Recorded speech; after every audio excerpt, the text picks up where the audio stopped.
title of my talk came from a talk that Elder Oaks gave to Aaronic priesthood holders about their comportment when they were preparing and administering the sacrament.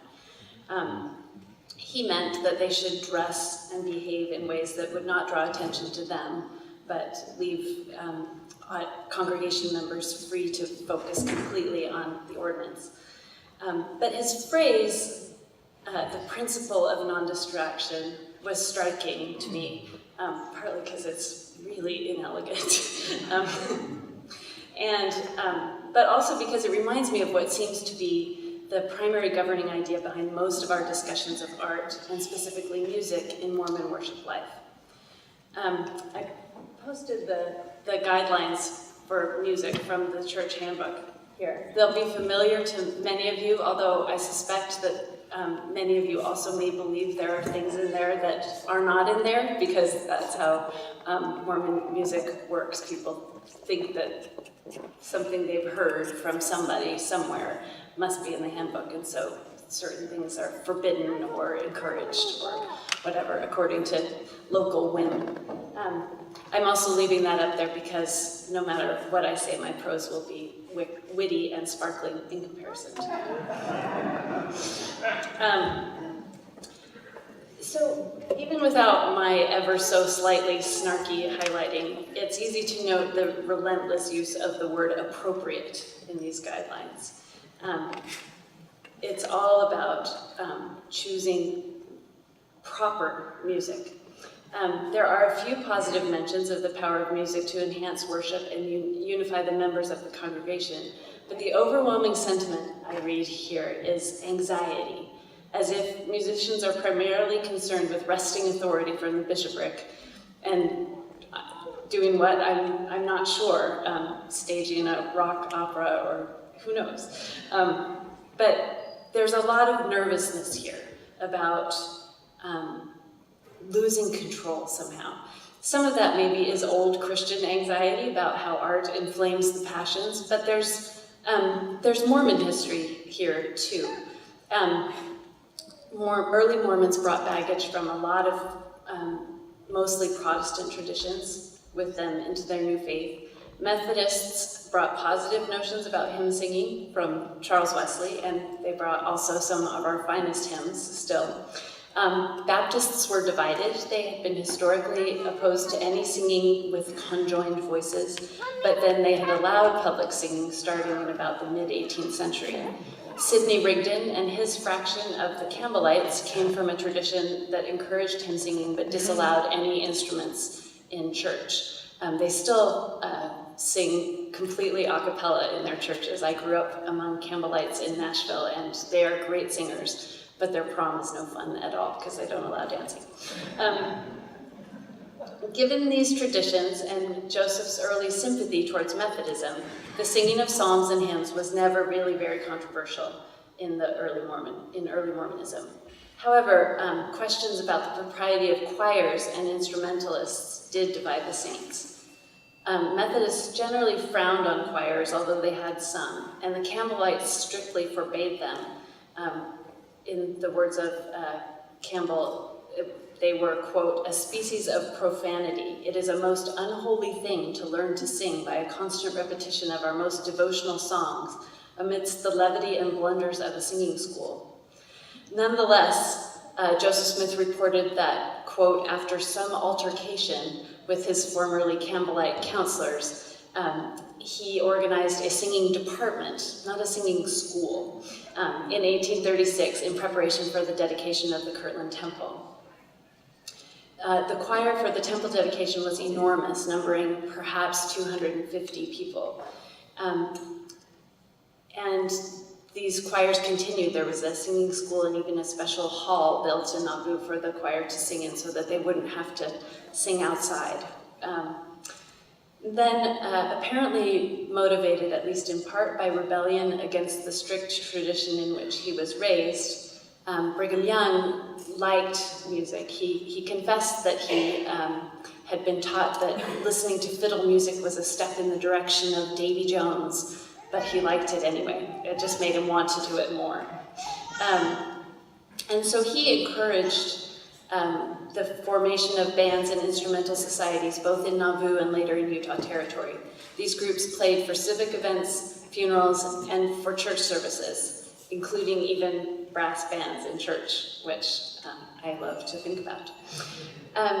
The general anxiety about whether music was a help or a hindrance to righteousness seems to have been decisively resolved in favor of a robust, even boisterous musical culture that extended into worship services. Music was both enjoyed and admired, and musical education became part of the Utah Saints' efforts towards gentility. But the Mormon musical culture was, perhaps to some degree, a victim of exactly that admiration. The Tabernacle Choir became the church's best-known export and proved crucial to the Saints' efforts to establish themselves as Americans after statehood. The choir won accolades at the World's Columbian Exposition in Chicago in 1893, even as church leaders were being excluded from an ecumenical council of churches that was held in conjunction with the exposition. The power of music to spiritually move crowds becomes linked in the Mormon mind with music and art as spectacle. Directors of the choir, the Tabernacle Choir, became something like celebrities in Salt Lake City, and there were conflicts with church leadership sometimes. I think it's largely this anxiety about the personal influence of musicians and the relationship of art and spectacle that pervades the current handbook on music. But there are other dilemmas hinted at by the handbook, which also have been present since the very beginning. A text used by the Nauvoo Choir School, William Porter's Cyclopedia of Music, laid out some concerns that will seem strangely familiar, I think. He said, the causes of desecration of the sacred service are various. Too great fondness for display, by which he meant that singers might, if they couldn't move their audiences spiritually, at least try to impress them with showy, florid passages. Extreme jealousy of interference. Singers frequently persuade themselves that the psalmody is entirely their province. That is, that they should be allowed to choose their repertoire and perform it as they see fit, because their musical expertise ought to lend them authority. The character and pretensions of the chorister. Enough said. Bad taste in the choice of tunes and style of performance. In almost every department of art and science, simplicity is the soul of excellence. The inattention of the congregation, who by their listlessness appeared to regard the time of singing as a season for relaxation or an intermission, to give them an opportunity of attending to their little private concerns, which sounds an awful lot like what happens as soon as the special musical number starts in every sacrament meeting ever. One of the saddest moments of my recent church life was about 5 years ago, or maybe 7 years ago, when I went to General Conference in the Conference Center for the first time. And I was so excited for the singing. I thought, that many Mormons singing, it'll be just grand. And fully a third of the people just started walking out as soon as the hymn started. And most people, lots of people didn't sing at all. And it was very sad to me. So this is a problem that persists. These are the practical roots of the anxiety the handbook evinces about the place of music in worship. It seems entirely likely that the same problems will persist. If we haven't come up with policies to solve them in almost 200 years of existence as a church, we probably aren't going to. I keep seeing in my mind the mirrors in the celestial room of the temple with the bishop on one side and the choir director on the other, sort of endlessly yelling at each other about what's appropriate music for sacrament meeting. One possible way out is, of course, the boundlessly optimistic vision of the second coming of Mormon music that Mike Hicks articulated this morning. I happen to think he's wrong. It's all going to be much simpler. God will come and put the Anglicans in charge of music at the second coming. But in the meantime, some thinking about Mormon liturgy and the place of art in it might help in small, incremental ways. Weekly Mormon services are decidedly and even sometimes painfully low church. shot through with the quotidian exercise of Mormonness. While colored shirts and showy music are potentially scandalous, we apparently don't distract from whatever Mormon worship is, with announcements about Cub Scouts, 12-year-olds' tearful stories about girls' camp, sermons based on readings from Webster's Dictionary or Reader's Digest. All of these are somehow appropriate. In one ward I lived in, there was a woman who bore her testimony faithfully every month about God's hand in establishing the 69th Street Senior Center and populating it with angels in the form of fellow whist aficionados who made her days a delight. This is Mormon worship, for better and worse. I think mostly better. I refuse to believe this means we are doomed to mediocre music, but I do believe it means we are doomed to make that music in community as part of becoming Christians and saints. And that means that we need to think differently about beauty.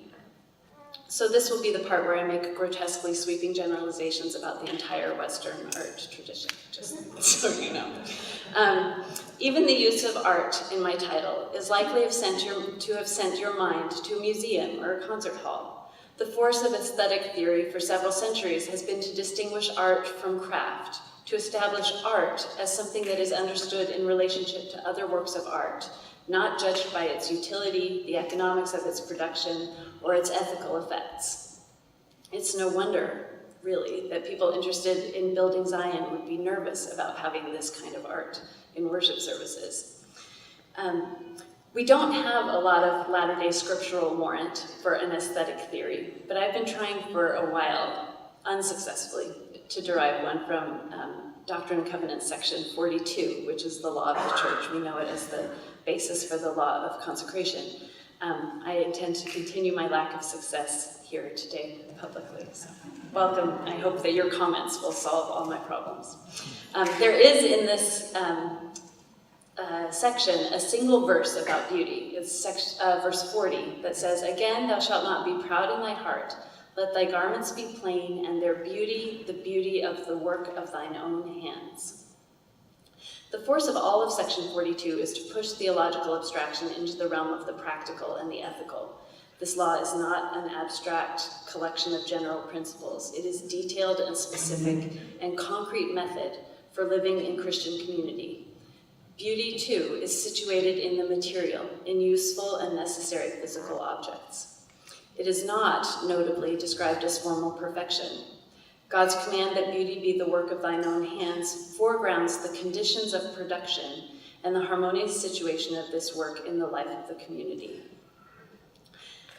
Because sometimes there's nothing more practical than a really good theory, I want to turn now to the theorist and provocateur George Steiner, who wrote in his 1989 essay on aesthetics called Real Presences that, quote, "Any coherent understanding of what language is and how language performs, any coherent account of the capacity of human speech or expression to communicate meaning and feeling is, in the final analysis, underwritten by the assumption of God's presence. The experience of aesthetic meaning, in particular that of literature, of the arts, of musical form, infers the necessary possibility of this real presence. The wager on the meaning of meaning, on the potential of insight and response when we encounter the other in its condition of freedom, is a wager on transcendence." Steiner argues that art is always religious, always makes this wager on divine presence as guarantor of meaning and its transmissibility. I don't think I fully agree with him, but the notion that art must somehow reference God usefully foregrounds the possibility of an aesthetic theory embedded in a religious or ethical context, over and against the post-Enlightenment sense of aesthetics as somehow walled off from pragmatic concerns. In this context, section 42's focus on the work of hands regrounds the notion of beauty in the here and now and in the physical. Steiner, again, suggests that the physicality of art always points to something else. The arts are most wonderfully rooted in substance, in the human body, in stone, in pigment, in the twanging of gut or the weight of wind on reeds. All good art and literature begin in immanence, but they do not stop there. It is the enterprise and privilege of the aesthetic to quicken into lit presence the continuum between temporality and eternity, between matter and spirit, between man and the other. We should read that again because it's pretty. It is the enterprise and privilege of the aesthetic to quicken into lit presence the continuum between temporality and eternity, between matter and spirit, between man and the other. On this view, art works as a mechanism for collapsing all kinds of distance and separation. It is a kind of atonement, offering the possibility of communion despite the ephemeral nature of matter and despite human frailty and sinfulness. It's worth calling to mind here Psalm 90, which reads in part, "Before the mountains were brought forth, or ever thou hadst formed the earth and the world, even from everlasting to everlasting thou art God. The days of our years are 80 years and 10, and if by reason of strength they be 80 years, yet is their strength labor and sorrow, for it is soon cut off and we fly away. Let thy work appear unto thy servants, and thy glory unto their children, and let the beauty of the Lord our God be upon us, and establish thou the work of our hands upon us. Yea, the work of our hands, establish thou it." Beauty as the expression of individuality doesn't really make any sense on this view. The work of human hands is necessarily underwritten by being part of God's work. If this kind of beauty offers the possibility of communion, it necessarily also contains the danger of alienation. In Doctrine and Covenants, section 42 again, verse 40 begins with a warning about the dangerous possibilities of differentiation and alienation rooted in aesthetic judgment. And again, thou shalt not be proud in thy heart, let all thy garments be plain. Whatever beauty is in Zion, it is not a source of individual aggrandizement for its creator. The relationship of beauty and pride suggests another crucial consideration. Beautiful objects are always situated within a community and within an economy.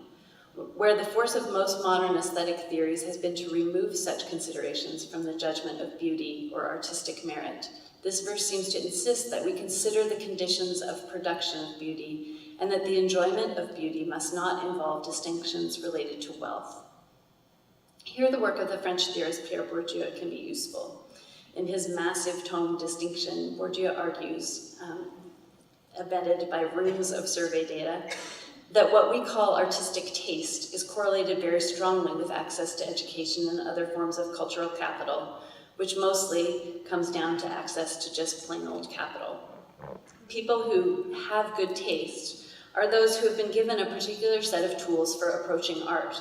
They've been taught to extract art from the ordinary materials of life and to judge it by comparison to a historical body of artifacts, which are labeled art. They've been taught to discuss the formal aspects of these objects rather than bringing art's content into the realm of ethical judgment. By contrast, Bourdieu says that, quote, "working class people expect every image to explicitly perform a function, and their judgments make reference, often explicitly, to the norms of morality or agreeableness. Whether rejecting or praising, their appreciation always has an ethical basis." The virtues of this working class approach seem apparent for a community built around a shared ethical code. Indeed, if the place of beauty is a proper element of the law for Zion, it seems certain that the beautiful must not be judged merely formally.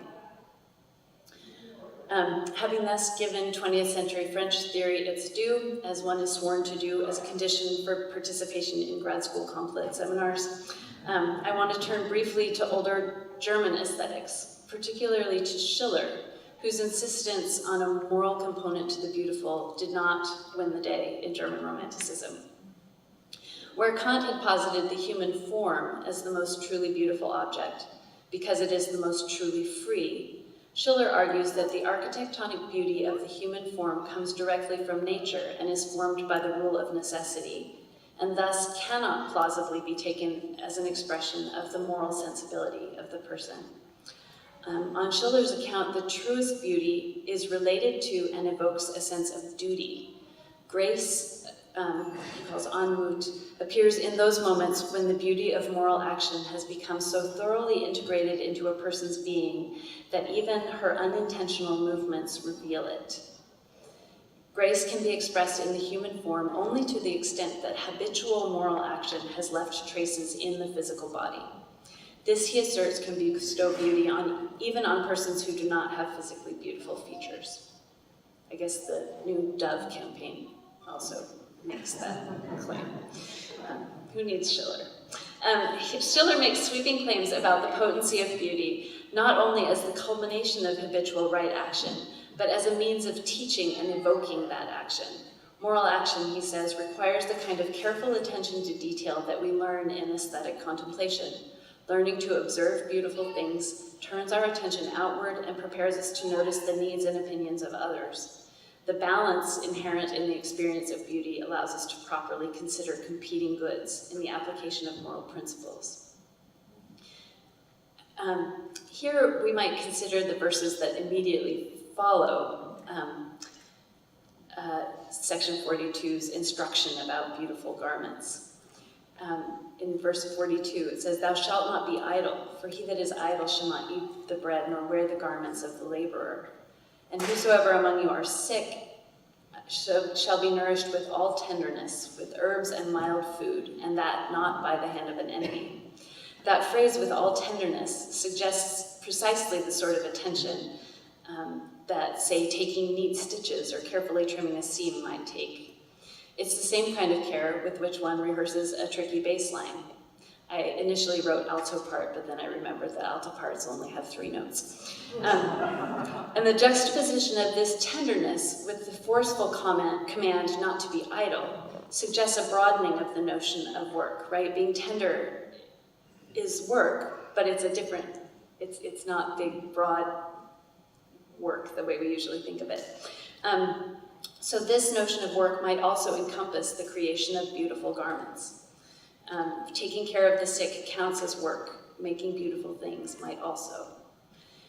In this expansive conception of work, the production and appreciation of beautiful objects could be transformed from modes of individual expression or enjoyment to a community project. The work of thine own hands will necessarily involve resources that belong to the community, and it will require time. If making beautiful garments counts as work in a community where working is a prominent virtue, then artistic creation becomes potentially a duty as well as an offering. This aspect of creative endeavor was articulated in the early stages of growth of an artistic culture in Utah. An 1877 Utah Musical Times editorial, which I stole from an article of Mike's, asserted that, quote, "We believe in homemade music as we believe in homemade cloth. Each to us is a source of strength and union. Beauty is for something, in this case creating unity. It becomes means rather than end." This is as good a place as any to acknowledge that I feel a little bit embarrassed about making this argument. It feels like making excuses for bad art. I think that is certainly a possible misuse of a definition of beauty that insists on a moral component. But mostly, I think my squeamishness points up how thoroughly conditioned we are by Enlightenment and Romantic period theories about what counts as art. Thinking of beauty in worship as inhering largely in process, and a messy communal process at that, doesn't mean, I hope, merely being resigned to mediocrity. It could mean describing artistic efforts in terms of Mormon virtues that are more widely accepted, like work, diligence, and education.